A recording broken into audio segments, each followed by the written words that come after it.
really excited that when it comes to the manga licenses that we're going to talk about today, it is surprisingly not shoujose, but I am so excited, y'all.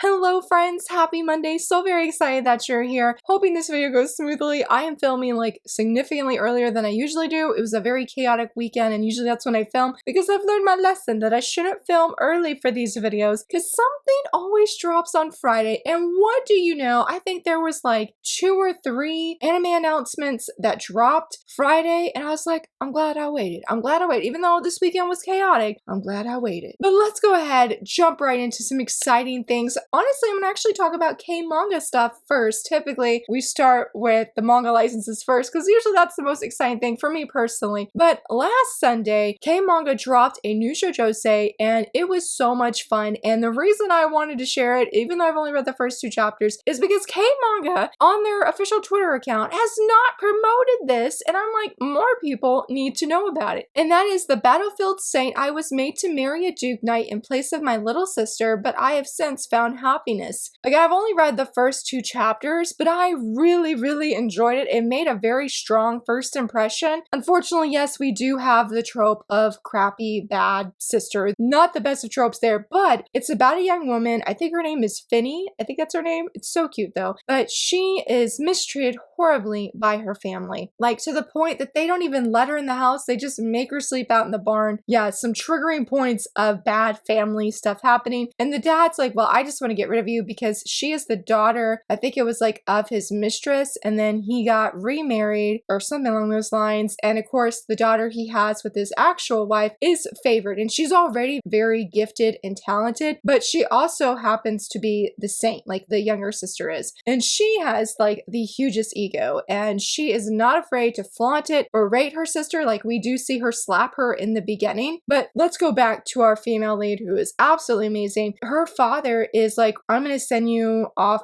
to war, to the barracks more or less, and you're going to go be far away from us. And she becomes a military doctor. And while she has some healing abilities, she mainly is just this military doctor who helps all of these knights, and she is treated so wonderfully. Like, she's treated 10 times better in just where there's war and devastation happening than she does where it's supposed to be peaceful and easygoing with her family at home. Ugh. It bothers me so much. But the thing is she ends up helping this duke, and he's on the brink of death, and she ends up saving him, and she goes back home, and then she gets this notice saying that the duke wants to marry her. And everybody's thinking, well, maybe, not maybe, they're like, he has it wrong. He wanted to marry the younger sister who's more beautiful, more better, more everything compared to the female lead. Man, when I was reading those chapters, I wanted nothing more but her to have the ultimate happiness and treated with so much more respect. It's one of the worst ones I've read of how degrading the family is towards her. I mean, making her sleep out in the barn, and that she is terrified to come out because her father says, don't come out, don't do anything. They bring her food and water once a day, and she's like, I just want to wash my hair. She has to sneak out to go to like fountain on her family's property since they're very wealthy. She sneaks a bucket of water, or goes get a bucket of water from that and comes back to wash her hair. And I'm just like, it should not be like this, girl. It should not be like this. So this duke, he better treat her better. In chapter 2, he's pretty icy, but here, in the promo image, he's smiling so happily. So I think it's just he's being a little bit frosty in the beginning. He doesn't treat her bad. He fed her well when she arrives, and y'all,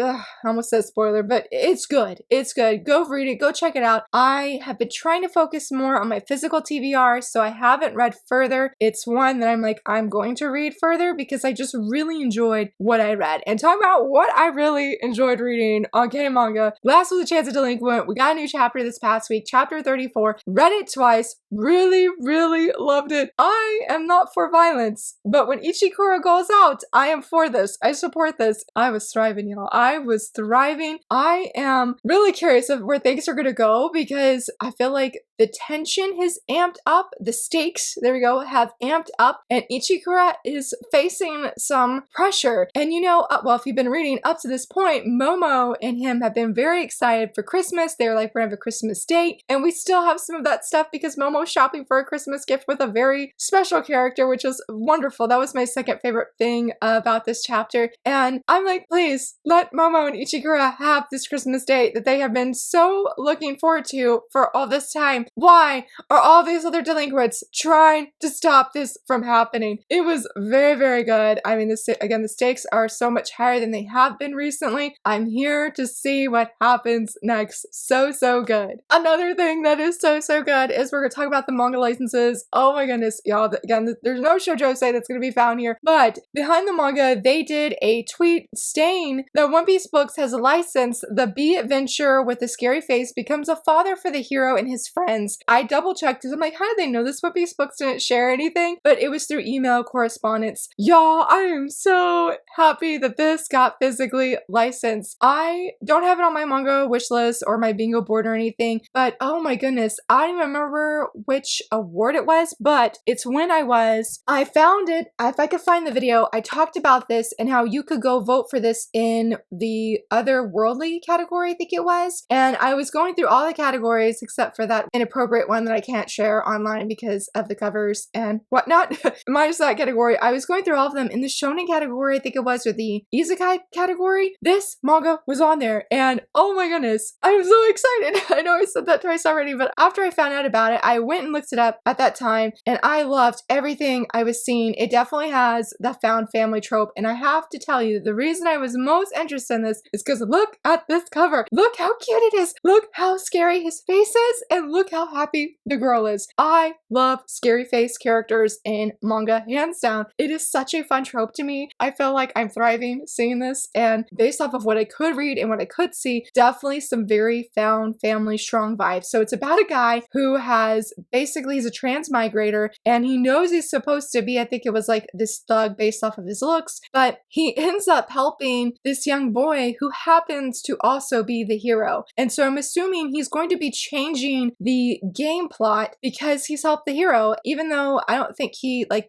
in the original game that the hero was going to target him, he was also supposed to be this sort of scary dude who is not a good guy, but here he is, looking like he's helping these kids, being like a father-like figure in their life. It makes me really happy, even though it's not a shoujo series, that we're just getting any manga with found family vibes and the scary face trope. Yes, I am definitely hoping and planning to pick it up. I know my budget is sort of like already pretty stretched, but I was like, I'm going to have to make room. This comes out in September. I really hope that you'll consider checking it out. It seems like it's going to be a very fun and wonderful story, and I can't wait to actually read more. And when it comes to reading more for the other license, I feel like everybody or a lot of people are like, you're excited for this? Like, this is not even seem like it's in your cup of tea. And honestly, I felt the same way, but it was the art that really engaged me. Well, no, even before that, the pitching point that I saw before I even saw the art was funeral cake business. Yes, funeral cake business is what this manga is about, and it's called Purgatory Funeral Cakes. Just got licensed from Dark Horse, comes out this November. I think it's November 14th, 18th. November 18th. It's a colored manga of sorts based off of the pictures I've seen, where it's mainly black and white and has a touch of color. It reminds me of The Invisible Guy and his soon-to-be wife. Not really sure if saying it's a colored manga is fully accurate, but the art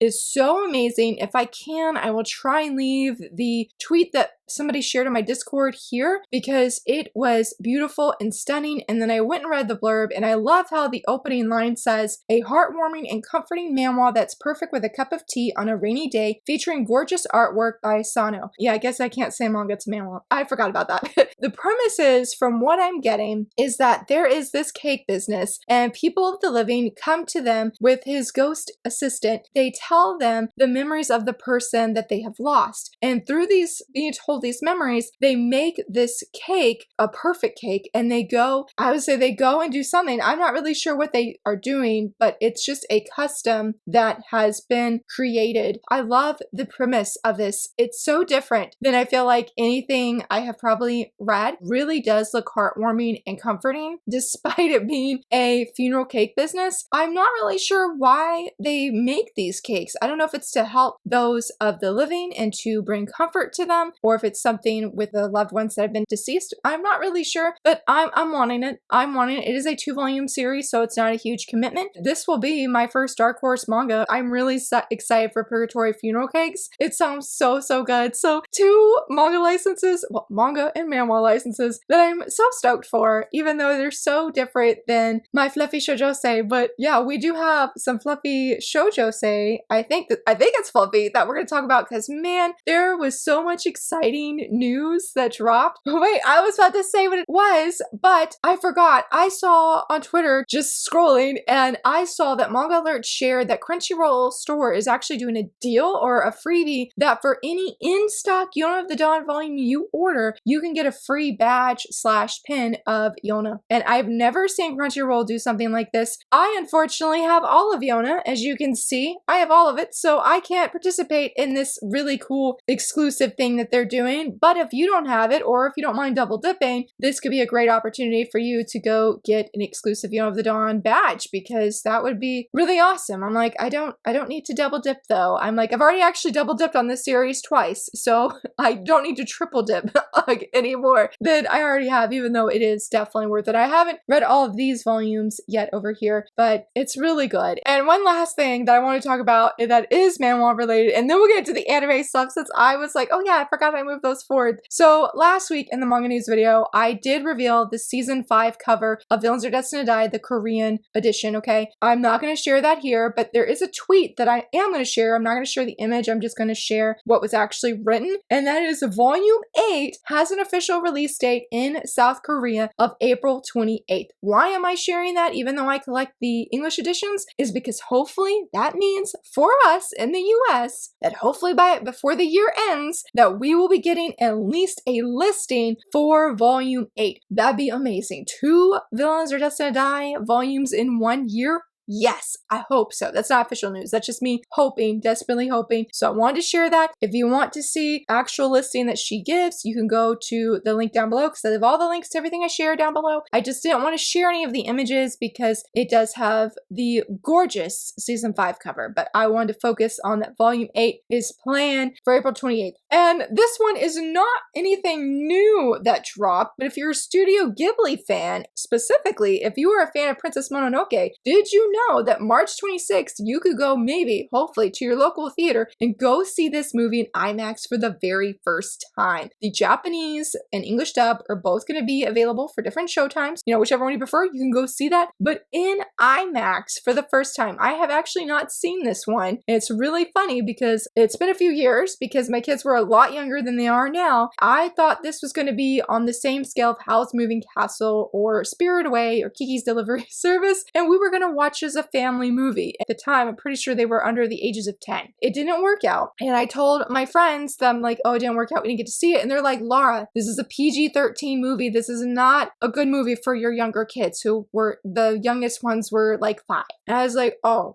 I still haven't seen the movie yet, but I always think of that very fond memory when I could have seen it and did a boo-boo and maybe scarred my kids a little bit. So I'm glad again that it did work out. I unfortunately can't go see it in IMAX, but man, I think it's going to be really, really awesome. I was bummed I missed the Howl's Moving Castle when it came, not to IMAX, but when it came to theaters. But again, go check out, see if your local theater is playing it. I don't know if March 26th is the only day that they're going to be showing it, or if it's just that's the day it starts. That's what it says. It says starting March 26th. So definitely go check, because that is a little under 2 weeks before it officially starts airing, which is really exciting. Next up is all of the new trailers, teasers, and key visuals that have dropped. And the one that dropped first is Yano-kun's Ordinary Days. I have this on my manga wish list. It looks really good. I loved the trailer. I'll leave it here in case if you don't want to go on Twitter to watch it and rather watch it here on YouTube. It looks amazing. It is about, from what I've seen, because I've only seen pages and people hype it up and it just sounded like my cup of tea. It's about a young boy who just happens to keep getting injured. He comes in every day to school with these new bandages, new band-aids, and this one young woman, one of his classmates, is like, man, what is happening to him? Like, is he purposely hurting himself? Is he getting into fights? They're like, is he a delinquent? And we just didn't know. And she ends up, I think, like going with him and realizing he's just really clumsy and just has random chaotic things that happen to him him that leave him injured. And so this is sort of their love story. I do know it's a romance, and I'm like, please, a publisher, we're getting the anime, please license it physically. It should boost sales. It's a win-win situation here. I can't wait. I'm very stoked. I think this comes out in October, and here is the key visual as well. It looks so good. It really reminds me of the manga, but I'm so excited for this one. I just really hope that we get the manga, because I know me, I'll be really excited for the anime. I am very excited for the anime, but I know there's always that risk for me that I don't stick with something, not because it's bad, but just because I choose manga every time. That's what it comes down to. I always choose manga over anime, and this is one that I really want both. This is a both option. Hopefully we will definitely get it. Though thankfully with this next bit, we already do have this manga officially in English from Yen Press, so shout out to them. And that is With You Our Love Will Make It Through. Y'all, this was a beautiful, beautiful trailer. I was pretty blown away. I talked about this in one of my reading wrap-up videos of how much I really did enjoy this. I also talked about it in my Yen Press video of best debuts of 2024 from them. I definitely have a lot of great things to say about Volume 1. Volume 2 comes out, what, next month? But it looks amazing. Very, very excited for this one as well. I think it releases, coming this fall. Like I said, I think this one comes out later this year as well. Like, we are just getting all the things. So this next one, there ain't no official confirmation if we're getting it in the US. And that is like one that I really need the confirmation if it's coming to the US. And that is the Twisted Wonderland anime, because we got the official key visual and it looks great, looks amazing. I just hope that it's going to be coming to Disney Plus in the States, because right now it says here that exclusively available in October. I'm like, does exclusively mean it's exclusively only on, what was it, Disney Plus Japan? But all the other Asian countries that have Disney Plus were getting it. So I'm like, can we please get it over here too in North America? Like, please, please, please. But I love the key visual. It looks really, really good. It was definitely a very exciting week for Twisted Wonderland fans. That is if you keep up with spoilers, because that was like the big thing of this past week. I will definitely be seated if we do get it in the US, and I am hoping desperately that we do, because I'm like, surely Disney Plus, you want some of that moolah that's going to come from that, because with Viz Media licensing currently almost everything except for the latest manga that just dropped in Japan last month, or sometime this month, they have licensed everything that's available. I mean, we got the art book, and I'm like, surely if you're licensing all of these things at Twisted Wonderland back to back with every single license announcement you've had, surely it's making some money for you. And surely Disney Plus, you're seeing this and that you want to get in on this. Like, just saying, just saying. My last little bit of anime news that I have, I'm stoked for. It's from Toho